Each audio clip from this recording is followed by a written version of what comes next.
Greetings, YouTube. By the time this video hits my channel, this should be old news, like almost 24 hours old news. But I still wanted to highlight it because it's one of those rare events that I think is just a win-win for all players. It's the kind of event that we sometimes saw Kabam not bring back, well, for a couple years. I think it's still been more years than not, but I could be wrong. I'm giving Kabam more credit than they deserve. Either way, I'm just gonna say it until it's proven wrong. For the most part, most Lunar New Years have been celebrated in the game. Now, if you're like me, you didn't really know a Lunar New Year was even a thing until you started playing this game.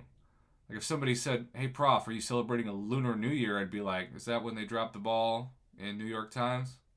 You know, in Times Square? No, no, it's just New Year's Eve. Okay, thanks.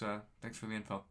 Uh, the MCOC team on Friday said, "Happy Lunar New Year, Summoners. The year of the rabbit is upon us, and we're celebrating with a small bonus Lunar New Year event." Now, they say small because they don't want people to think this is a Cyber Week or a spring cleaning, which will be in a couple months, or a July 4th, which obviously is much further than a couple months away.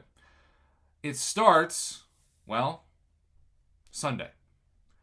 It starts Sunday, January 22nd, and it ends February 5th. Fight your way through monster-themed opponents in 6 quests to celebrate the Lunar New Year and earn additional red envelopes and red envelope tickets. Now, typically, these things feel like traditionally they've been designed for like 2015 or 2016.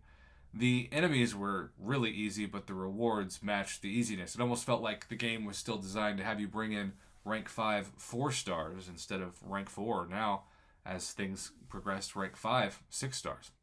Earn 30 points toward Alliance event milestones by spending red envelope tickets to send red envelope crystals to fellow Alliance members.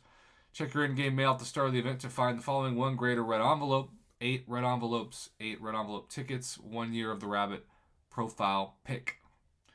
And you'll see that the rewards are old, right? The rewards are old. Greater red envelopes, tier 1 alpha, ultimate crystals, greater red envelopes. So all you need to know is that this event has in the past given very lucky summoners a decent amount of free units. And free units are always appreciated, and they're so rare that Kabam doesn't even like to give them out for compensation packages when they give those maybe about once a year on average. And then you can see the Conqueror and the Uncollected, and oh wait, as we continue, and I know those of you who are up here are probably going to be like, Proven and Conqueror are getting screwed, huh?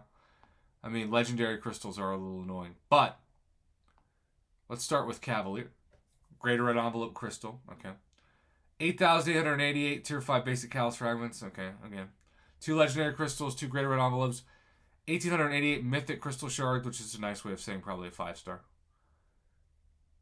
Gold, $28.88 worth of retail price, 3 greater red envelope crystals, and another 28.88 mythic crystal shards. Now, I wish for Cavalier players that this was 6-star shards, but who knows? Maybe you'll get lucky and get some free units out of it.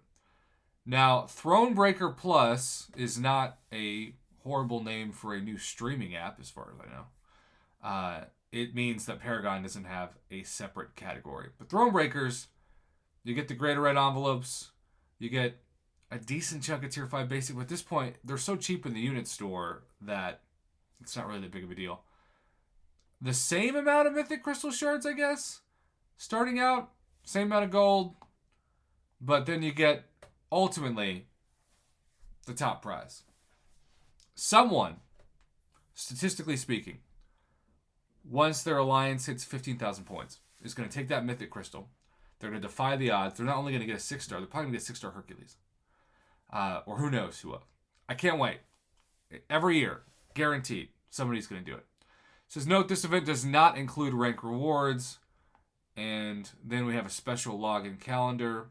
Proven, Conqueror, Uncollected, Cavalier. We'll skip to Thronebreaker Plus for the top one.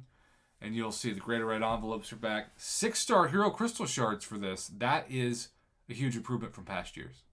Cavalier Hero Crystal Shards.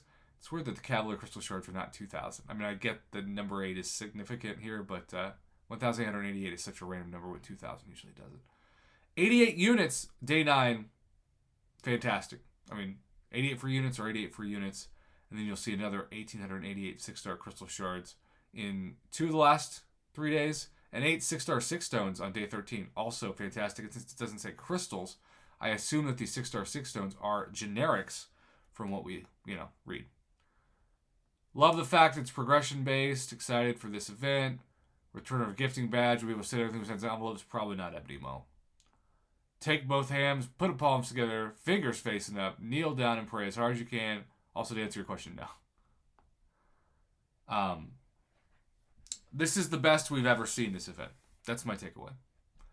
And because we shouldn't look a gift horse in the mouth, not mouse. God, I'm tired. While it's always tempting to want more than, say, a mythic crystal for top alliance points in the top progression, somebody will do amazing for this. Somebody will get a great God tier 6-star. And the 6-star shards, the 6 stones, and the units. That's what I'm most excited about. Everything else is kind of RNG dependent for excitement, but hopefully we'll get lucky. Kabam, kudos. We've been asking for more progression-based milestones for this event for a long time, and you delivered. And for that, we should all appreciate it.